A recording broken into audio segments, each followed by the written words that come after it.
I always trusted my wife, Aisha. We had been married for almost 10 years. I worked hard to provide for our family, while she stayed home and took care of things. I thought everything was fine between us, but clearly I was wrong. The truth hit me one evening when I got a call from my neighbor, Mr. Imran. He said, "Brother, I don't want to interfere, but your wife has been meeting a man every time you leave for work. Today, I saw her go into his house again. I thought you should know." I was shocked and didn't know what to say. I thanked him and sat in silence for a while, feeling like someone punched me in the chest. I tried to convince myself it was a misunderstanding. Maybe she had a friend or was helping someone. But deep down, my heart knew something was wrong.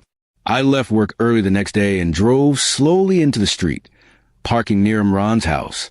That's when I saw her. She came out of a house I didn't recognize, laughing and fixing her hair. A man came out behind her and kissed her on the cheek. I couldn't believe my eyes. My heart was racing. My hand was shaking.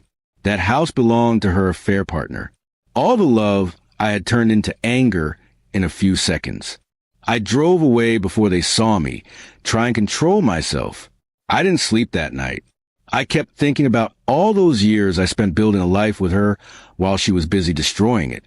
The next day, I gathered information. I found out the man's name was Kashif. He had just moved into the area a few months ago. He didn't know me, but I knew him now. I also found out the house was not legally registered yet. It was newly built, and he had no proper security or people living with him. I felt like I was losing my mind. I called a few people I knew from my construction business. I told them I needed help with a demolition job, fast and quiet. They didn't ask questions. That night, while Kashif wasn't home, we went in with a rented bulldozer and tore his house down. Brick by brick, wall by wall, it came crashing down. The whole place was rubble by morning. I stood there and watched. My anger felt a little lighter as I saw the walls fall. It wasn't just about revenge. It was about taking back control of my life. He had destroyed my marriage. I destroyed his home. I knew it wouldn't fix everything, but it was something I had to do. Of course, it didn't stay quiet for long. The police got involved. Kashif filed a complaint, and soon I was called in. I didn't lie. I told them exactly why I did it.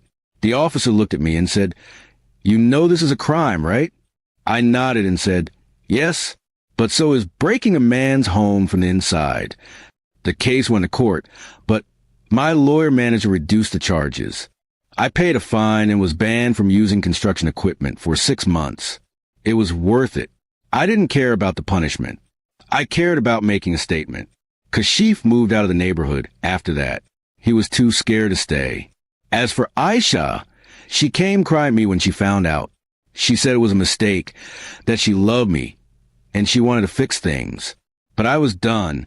I had given her my love, my loyalty, and my life, and she gave me betrayal. I filed for divorce and never looked back. The pain stayed for a while, but slowly I started healing. I focused on work, rebuilt myself, and spent more time with my friends and family. They supported me and reminded me that one betrayal doesn't define who I am. Sometimes I still drive past that empty lot where Kashif's house used to stand. It reminds me of the day I took a stand for myself. It may not have been the smartest decision, but it gave me peace. Now, when people ask why I'm single, I just smile and say, because I finally chose myself over someone who lied. And honestly, I've never felt stronger.